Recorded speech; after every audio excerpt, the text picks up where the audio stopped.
They're there basically to act, as you said, to provide the pretense of independence and to maintain as a key priority deficit reduction. They could well be called the budget irresponsibility group because responsibility in the budget would be a budget that is functional to the economy's needs, that provides employment, that maintains price stability through a variety of measures, not just, reducing demand, but also investment and tackling undue power, breaking up monopolies, as well as ensuring that there's no poverty, that the population is healthy, everybody has a home to live in, and everybody can survive the winter. That's budget responsibility. The deficit is not the problem.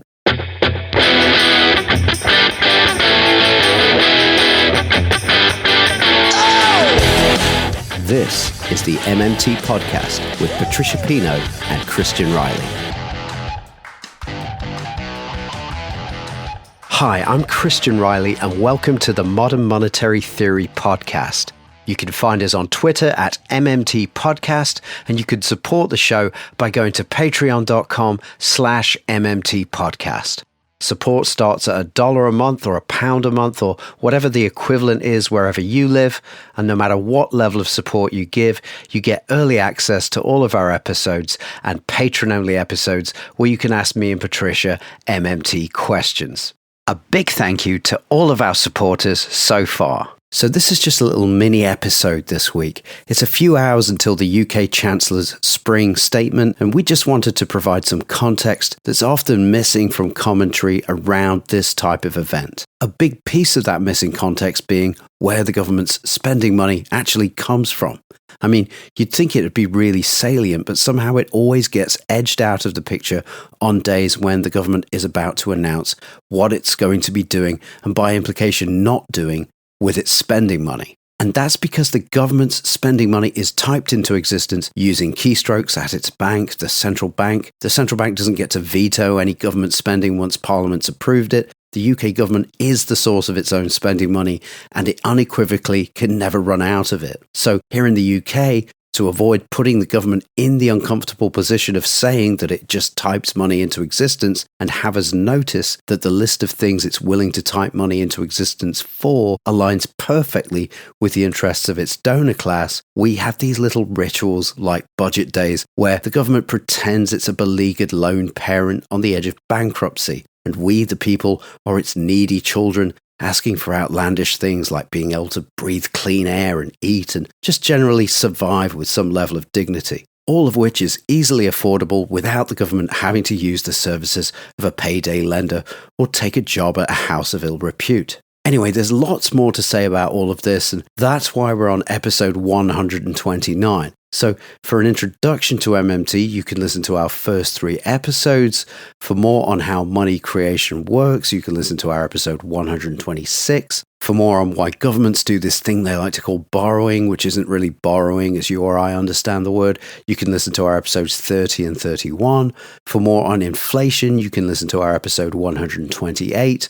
And finally, for more on the MMT proposal for bringing about price stability with full employment, you can listen to our episodes 4 and 47. I've linked to all of the above in the show notes for this episode, along with some other things that came up in the conversation. And as ever, I've linked to where you can support this podcast financially via patreon.com/MMT podcast. Support starts at $1 a month or £1 a month or whatever the equivalent is wherever you live. And no matter what level of support you give, you get early access to all of our episodes and patron-only episodes where you can ask me and Patricia MMT questions. We're 100% listener funded. Your financial support really helps keep the show going, and your support in other ways, whether it's by recommending us to other people or just by listening and spreading the word about this stuff, really helps too. So thanks as ever for the time you put into understanding MMT. Let's dive in.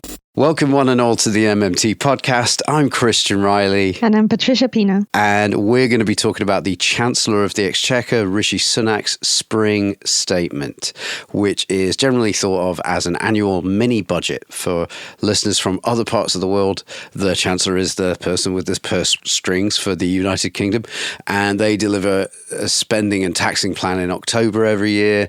That's the annual budget. And then the spring statement is, like the one this week, is is an interim announcement, which is when the Chancellor gives an update on the health of the economy. The statement usually doesn't include any big taxing or spending changes. The Chancellor generally updates the public on how previous policies are working out, whether he's going to tweak them or extend them. And sometimes he announces smaller funding pledges and policies. And because people in the UK, like people everywhere right now, are facing a cost of living crisis, it's already impacting us. It's obvious it's going to get worse until something changes. So we've got commentators from across the political spectrum really wanting this to be a bit more of a hands-on spring statement containing some real measures for tackling the crisis. So before we dive in, P, do you have any overarching observations you'd like to start with? Well, just that I read that Rishi Sunak was supposed to be saying on Wednesday that there was very little he could do about inflation. So that's good to know, isn't it? So I think we should touch upon the fact that, that the way that we attempt to tackle inflation these days is using what is supposed to be an independent central bank, and that now from the horse's mouth, the government itself is saying that the central bank cannot tackle the current causes of inflation, but also that it doesn't have anything else that it can do about it. Just to add the MMT lens to everything we're about to say, for anybody new, the government spends and taxes by changing numbers on a spreadsheet at its bank, the central bank, and when it spends, it revises balances upward. When it taxes, it revises balances downward. So those balances are there in the first place because the government, through legal and institutional structure, created the spreadsheet and typed the balances in. And so, as Warren Mosler, the founder of MMT, likes to say, the government neither has nor doesn't have any pounds. It's the scorekeeper for the pound. There are complexities to the banking system, to the interplay between the central bank and commercial banks, but it's absolutely true and not an oversimplification to say that the government is the source of its own spending money. It types money into existence. So getting people to think about the government's spending money as something that it acquires from the private sector, and so it's something the government could run out of, is absolutely the wrong conception, but it's the one that's reinforced on budget days.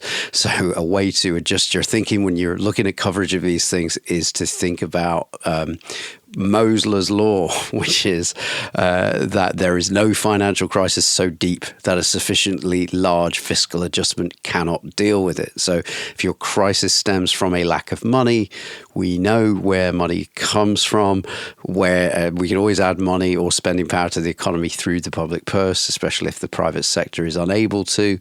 If there's not enough real stuff, which is kind of getting to the inflation point, if there's not enough food to eat or homes to live in or fuel to heat those homes, if it can't be bought at any price in your national currency, then that's a problem that arguably would also require spending to fix, to change the system of production and distribution, to reduce dependency on foreign imports, for instance. But anyway, my take on these extraordinary powers that the government has, to then turn around and say, well, yes, and we can't do anything about inflation is pretty remarkable. Should we maybe outline what the government could be doing about inflation? Yeah. At the moment, there is very little, everybody knows all we do is change interest rates. The issue is that interest rates do not deal with the causes. And the first step in trying to resolve an inflationary crisis, if it is an inflationary crisis, is to identify what's causing it.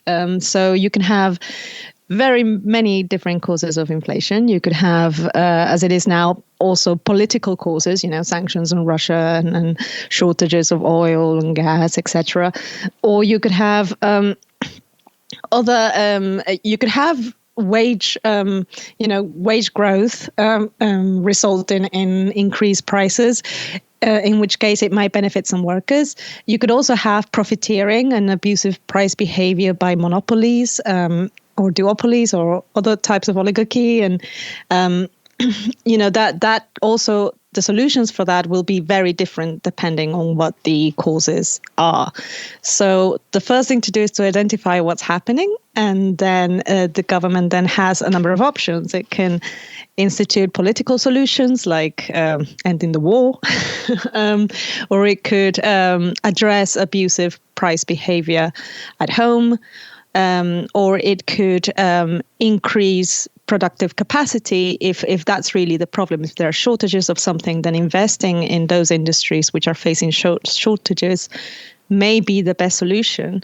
Or alternatively, could tax some income as well from people. Income, obviously, where directed at alleviating these pressures. So all these options are at Rishi Sunak's disposal at the moment, and which is why it's very surprising that he just simply says, yeah, nothing I can do other than maybe, are they going to introduce loans for tackling increasing energy prices? They use the term credit to be paid back over 5 years or something like that. So I guess that is a kind of sneaky way of saying loan, which is, and again, it's like, well, the government doesn't need to loan that money into existence. It could spend it into existence. And also that would leave more demand in the economy as well. If you're to the right of centre and you want, what might be good for businesses, small businesses, obviously the ones at the top of the tree are doing quite well. The more monopolistic ones are doing quite well. They get to gouge prices, and that's kind of feeding a lot of the inflation that we've got at the moment. So, if you're bothered about small, medium business, a way to keep demand in the economy is to alleviate some of these burdens that consumers are undergoing. Yeah, and that's one of the things that surprised me as well from all the announcements that he's making. I mean, all of them seem to be aimed at simply validating the price increases in the sense of, making money available to meet those prices, whatever they are. And I think that could be really counterproductive if you are not at the same time addressing the structural causes behind those price increases. The way that they kind of seem to unleash credit is the only way in which the government seems to, the only measure that they seem to be quite happy to undertake. And they've used that obviously to address a number of problems in the past. They've used that to address COVID crisis with the small businesses, getting them into debt. They've used that to address the housing crisis in the past by facilitating more borrowing for first-time buyers. And the issue with that is that, of course, taking out credit doesn't make people wealthier. It just makes them more in debt, and it doesn't address the issue. And it just increases private debt. It risks making the whole thing unstable in the same way that it was prior to 2008. Yeah, when people go into debt, they're borrowing from their future productivity. When the repayments start, what's happening is something that's been called by Michael Hudson debt deflation. That's a potential outcome where more and more of your income is going towards servicing loans that you took out. So the economy has got less disposable income to spend on other things than servicing debt. Michael Hudson calls that debt deflation. Warren Mosler, I think, prefers to call it an unspent income story, in that money that's being withdrawn from creating demand for other things is going into the finance sector. It's creating profits for somebody, but they're not spending that. They're not spending the income they're getting from it.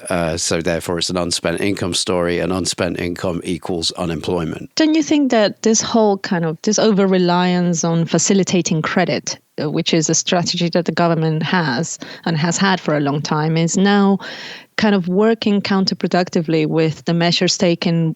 I mean, is working against the measures taken by the Bank of England, who's raising interest rates. So on the one hand, the government is telling you, take out more credit. And on the other hand, the Bank of England is telling you, actually, don't. It's a real sort of whipsaw moment, isn't it? We know that one thing that's likely to happen is that Rishi Sunak has fought for an increase in national insurance, which is a tax. He's fought for this increase in national insurance, and obviously he's had to fight for it because Conservatives like to pitch themselves as the low tax party. Rishi Sunak's called it a health and social care levy. It's a cynical title. Exactly. As Sunak is under pressure from the right and the left to abandon this plan. I'd like to see it scrapped.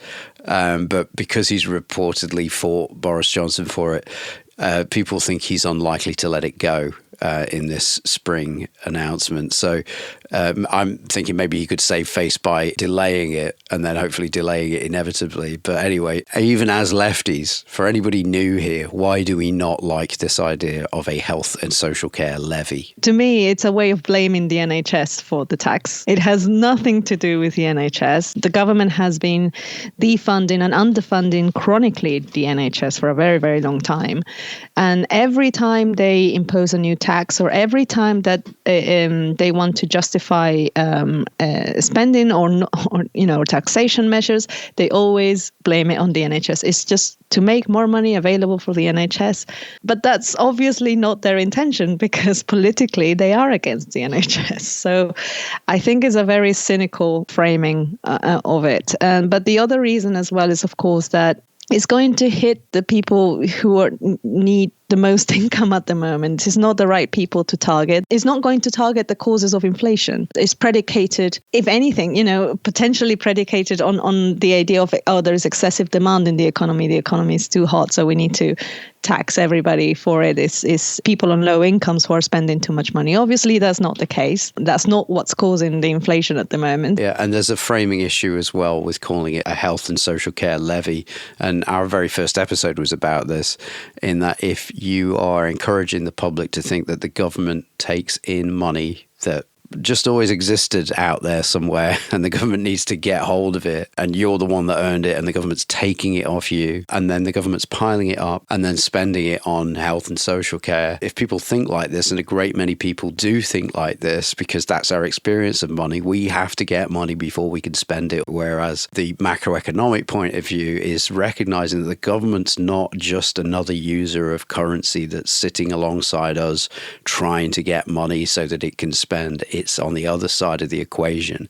It's the issuer of currency and we are the users of the currency. Once you've got people thinking that the government is collecting the money in and then having to allocate it wisely, we hope, to provision the public purpose, even if you're, more to the right of centre, you still think that there's such a thing as a public purpose and perhaps the public purpose is to enable the market to make fantastic innovations or something like that. But that's still, your idea of what public purpose is. So if you think of the government as an entity that needs to get money in to provision the public purpose, and you are then thinking, like many of us do in this country, again, this is not a left-right thing. We all love the NHS. There's often a poll that I like to circulate that was taken just before the 2019 election, where people were asked if they put so many pence on your income tax to pay for the NHS, would you support that rise? And from the left to the right, people supported it. I think the lowest support obviously was in Conservative voters, but even then their support was in the sort of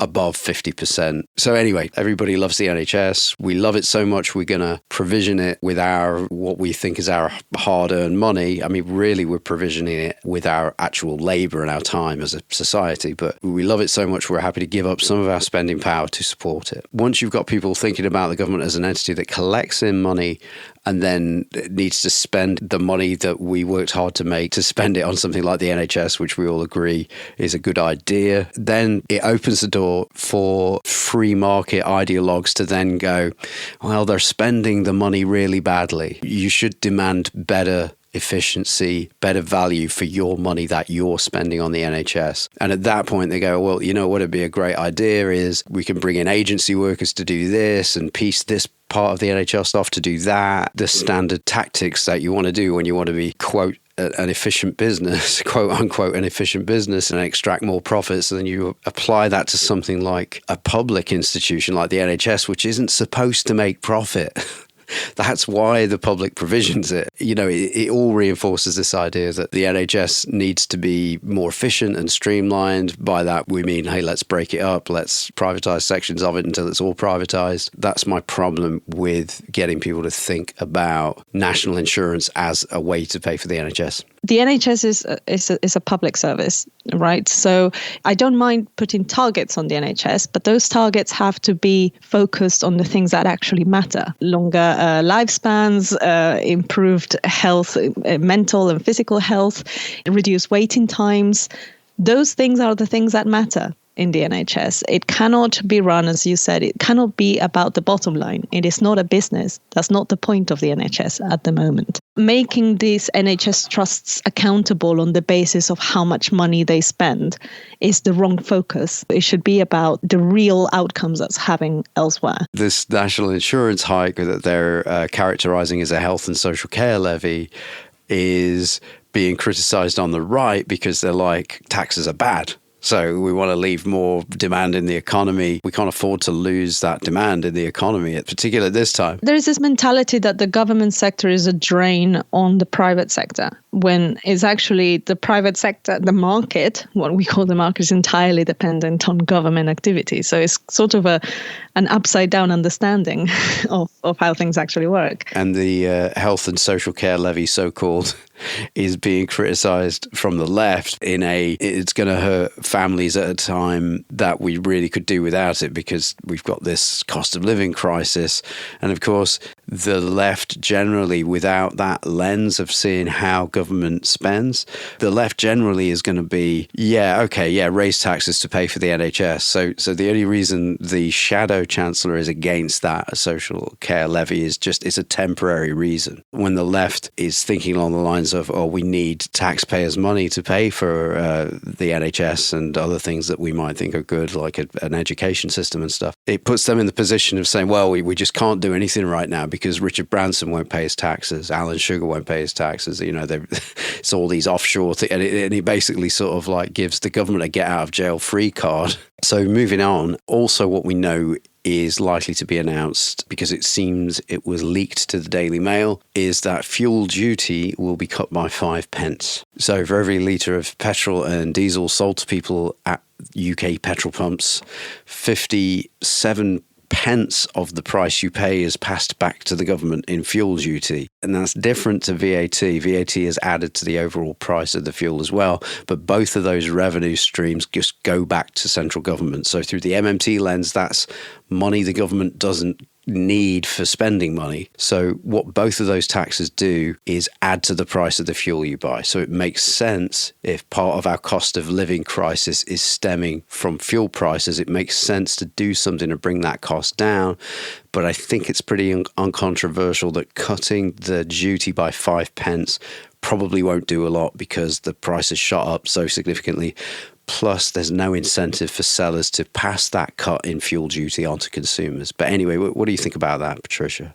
I mean, I can't help but feel for climate activists saying, well, now they do it. Oh, you have to do this because oil is too expensive and it's an emergency and there's no time for, investing in renewables. There's no time for all of this. And it gets postponed. And I would agree with that if it wasn't because it always gets postponed. So to some extent, making oil cheaper, does it kick the can down the road on other types of alternative energy? Yeah, part of me wants to point to how we handled the COVID pandemic. There was this shelter in place situation where people just stopped driving everywhere and the world didn't end. Now, I know that there is a mental health aspect to like people isolating at home, but there can be a middle ground where a lot of what we do in offices can be done remotely and the travel doesn't have to be there. The air got a lot cleaner for a year there. So we proved that we can do that and still keep the economy going. So maybe that's something to lean on and say, look, we can do it. It's not a case of like, okay, we've got to scale up renewables. And then when we say that, people go, oh, it's going to take years. Everything's just so hard and we shouldn't do it. and it's like, okay, all right, well, we're not saying that. Then we're saying we can at least like cut our fuel consumption dramatically by changing the way offices work. By hybrid working. I mean, I'm not saying everybody has to work from home now. To be honest, it works for me perfectly fine. But for others do value being in the office, and others I know work twice a week in the office. And even that would go a long way into reducing fuel consumption. We need just kick-ass public mass transit, I think. And as much as possible, while looking after everybody's mental health, remote working. But then reducing train travel costs would also have a big impact. Yeah. Train travel costs, for anybody who doesn't know, are incredibly expensive here in the UK, which is often cheaper to fly to Scotland than it is to take a train to Scotland, just to put it that way. You're saying from London or whatever? From London, yeah. And I know that other places are similar around the UK, so it's not just the furthest away. The other thing I would to raise is that obviously working from home, what we were talking about earlier, you do move some energy consumption home. I'm not going to deny that there is increased costs for anybody who works from home. It won't necessarily be the same for everybody. There is increased heating costs in the winter. But one really, for example, underrated solution, even before doing renewables, even before kind of restructuring the whole grid, this is the point raised by the activists that Insulate Britain. If we insulate houses, that alone could go a long way into reducing energy consumption. Which again, think of that's jobs, isn't it? Yeah. What do we hear? Okay, unemployment's going up. Okay, we've got unemployment and stuff that needs doing. If only the one entity in the economy, the government, the issuer of currency, the one entity in the economy that could spend without operational limit, if only it could do something in this situation where we've got a ton of stuff that needs doing to save the planet and people looking for jobs right now. And it's a relatively simple thing to do, something that we know well how to do. And it would avoid, initially at least, any of the issues related to changing everything to electric and to renewable power sources. So the fact that it's not being done, it just shows just how little political initiative there is on that front. Yeah. So just getting back to those sources of current inflation, I think our last episode with Yeva Narcissian and Randy Ray did a good job of addressing that. And to sum that up, and we touched on it just then, supply chain bottlenecks, monopolistic price setting power, in other words, price gouging by firms who are in a position to get away with it. The Russian invasion of Ukraine is going to create global food and fuel shortages. So these things are going to push prices up, and you can make prices come down, sure, by making everybody poorer, making things more expensive by raising interest rates, which the BOE have done and are set to do, apparently. And, you can just let prices of other stuff go through the roof so that either people can't afford the petrol to go to work, or they manage to afford that petrol by cutting every other piece of spending. Someone's spending is someone else's income. Businesses that aren't selling fossil fuel will go bust. Recession ensues. CPI goes down eventually. So that's the ugly way of doing it. But I think what we're saying is there's a better way to do it. The worst thing about that is that at the moment, the people who are more for raising interest rates and tackling inflation, the main reason they give is because it's affecting poor people. But then to raise interest rates to tackle inflation basically creates a ton of unemployment and more poverty in order to stop inflation. So how is that going to help poor people? It's as I said, is a very cynical political framing, and I guess that's the most upsetting aspect of it. If they were simply just honest about their intentions and it would be a lot easier to discuss these things. When it comes to how much the government can afford to spend, the Chancellor, the Treasury refer to this organisation, the Office of Budget Responsibility, that they like to characterise as being independent from government, but really when you drill down into it... But was set up by the government. It has been criticised in the past for being not independent, and I think, structurally it's not independent from the government. They're there basically to act as you said, to provide the pretense of independence and to have a body that actually pressures the government into instituting austerity or to maintain, as a key priority deficit reduction, right? And that's what it's there to do, and it's there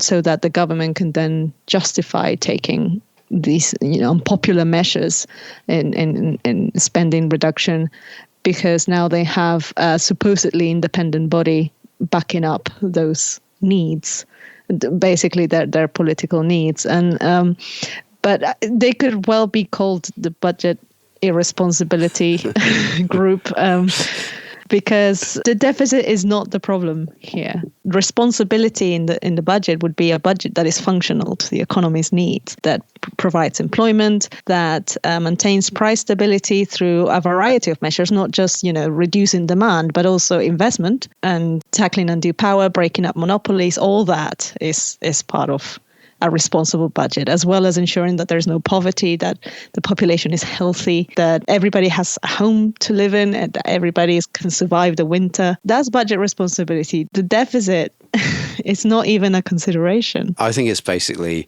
look, we don't want to spend on X, Y, and Z, where X, Y, and Z are generally policies that the electorate want, like the NHS. Yeah. And so we need to launder the decision through some institution that we're going to pretend to justify it, isn't influenced by us in any way. So, the idea is, as well, I was reading around, and the idea is it's supposed to be like non-ideological, non-partisan. Right. But the way you slide your ideological partisan politics past the public is to use this frame of money scarcity. Money's scarce. We have a department that pays people to come up with all these ways that it's scarce. And so tough decisions need to be made. And then tough is another sort of proxy term used by people who won't have to suffer the consequences of the decisions they make. So it's like, it's decision for me, it's tough for you. The deficit is bad is in itself an ideological statement, whether they present it like that or not. Probably every country with a central bank and a fiat currency has got some form of this kind of office. I'd say these institutions have become more important since central banks, ostensibly they're told, we're the institution that takes away the punch bowl. Now it's becoming increasingly evident that they don't know how to use the one tool they've got. They don't know how to take away the punch bowl anyway. So it's like a pincer movement. You've got the Monetary Policy Committee to set monetary policy, who's hired and fired by the government. And then you've got the Office of Budget Responsibility to present arguments against using fiscal policy to do anything, both departments pretending not to be controlled by the government. So in the spring statement, that will be Sunak's jumping off point. When he wants to make out like he's doing a good job, it'll be, the Office of Budget Responsibility has said we've got more fiscal space than we thought we did. Didn't I do well? And they're independent, so they should know. But then he'll quickly follow that up with, but inflationary pressures mean we've got to tighten our belts, and that includes the government, yada, yada. And you guys spent too much. You asked for greedy pay rises, you low-wage workers who aren't supposed to have higher wages.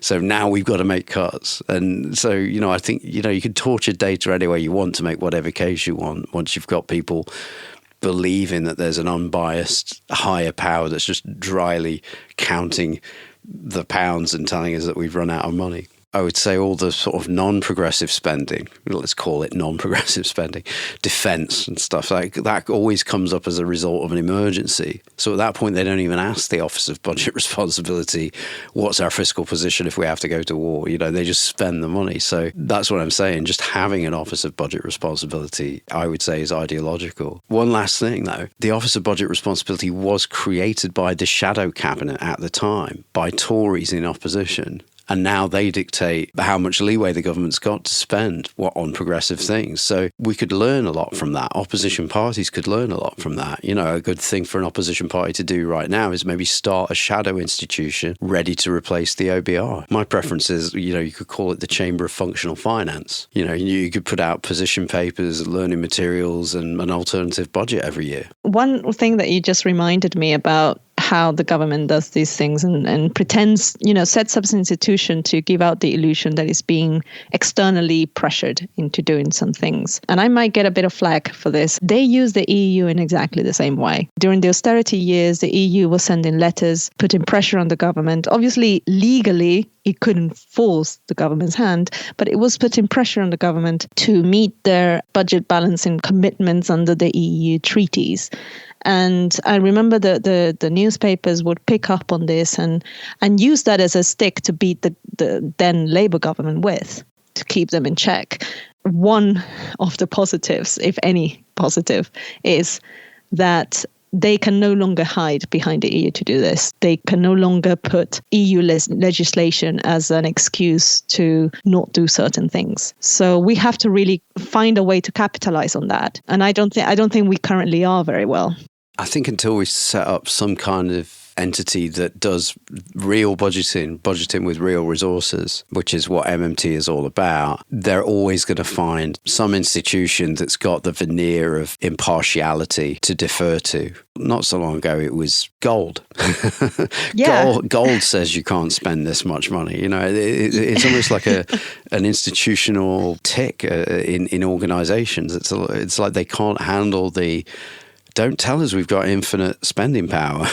We don't like that. We might have to justify what we're spending on or what we're not spending on, more to the point. They don't like to be completely exposed and almost like they don't like for you to see through their actual intentions, because they're actually very concerned about telling you that they hate the NHS.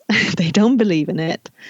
Because, as Christian said, there's all these polls and everything that they know that there is a massive support for the NHS, so they can't do that. So they need to build these institutions or hide behind these walls to make sure that you as a voter, and I'm sure this goes for outside the UK as well, and America and elsewhere, that you as a voter are none the wiser and accept unpopular measures because you believe them to be necessary.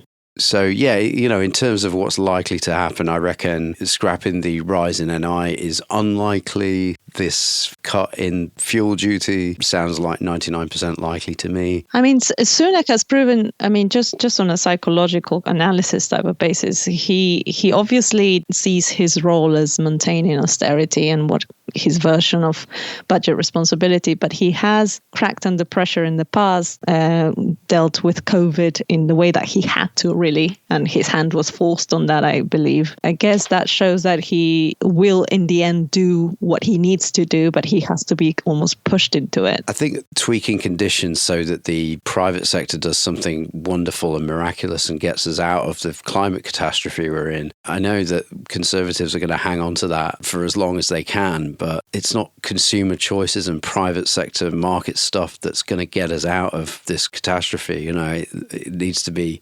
hands-on, Green New Deal, go big. Absolutely. I just don't think that our politicians are up to that task. And certainly the officials at the Bank of England, I'm pretty sure that they know more now about the monetary system than they did in the 70s. However, what alternatives do they have? They have one single hammer and they're just going to smash everything. So we'll see. Our previous guest, Richard Murphy, has had some good suggestions. I'm just going to read some out here. In the Mirror, he did a 5-point plan. What can Sunak do? 1, tinkering will not do, nor will adjusting benefits be enough, even though restoring the £20 universal credit cut would help. I think he will do more than this 5p cut. You know, something like that sounds like not a bad idea. Like it sounds something that he could get away with in his own ideological frame, I think. Also, he says Sunak must declare a crisis and say he will spend whatever is needed to prevent UK households going bust in their millions. Again, you know, the MMT lens says, yeah, as long as the real resources are there, the money isn't a problem. So, yeah, I think whatever it takes would be great words to hear come out of Sunak's mouth on Wednesday. Also, Richard Murphy emphasises none of this need cost taxpayers anything. Richard's third point is he has to cut road fuel prices to prevent them pushing all the other prices up, not because we love people driving everywhere. And I have to agree with that. I think that sounds all right. There is a mirroring effect, I think, as well. You know, some people were saying companies who source their energy from renewables shouldn't be affected by the increase in oil prices or gas prices. And I get your point. The fuel prices going out, so much of our energy comes from fuel that is likely to affect energy prices as a whole.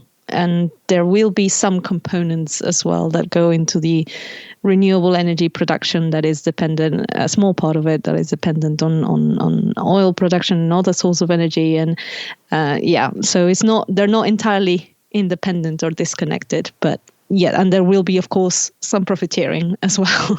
Yeah, which goes to Richard's fourth point, which he says after that, he has to take the energy companies on. He has to introduce an excess profits tax. Energy companies must be made to pay up. Yeah, the point of the excess profits tax, and we should clarify this, is not to raise money. The point of the excess profits tax, and that was something that there was during World War II as well, was to make it not worthwhile companies seeking profits above a certain point, so that there is no need to increase prices any further, because you're going to have to give up all your profits above a certain value anyway. So what's the point? That is the idea behind it. It's not because the government needs money in order to do anything.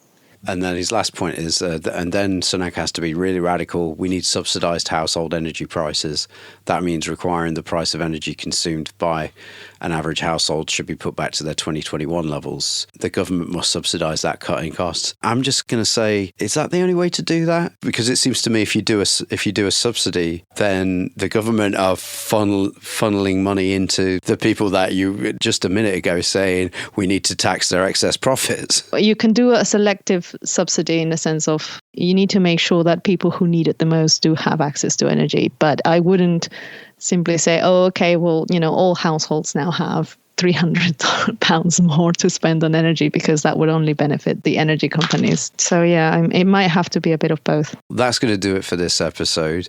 We'll see you guys on the other side of the spring statement. From me and Patricia, thanks for listening, and we'll see you next time on the MMT podcast. Thank you, guys.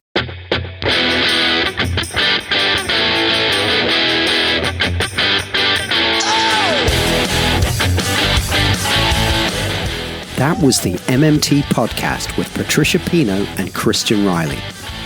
Don't forget, you can support the show through Patreon, starting at $1 a month, and get access to patron-only episodes. You can do that by going to patreon.com/MMT podcast.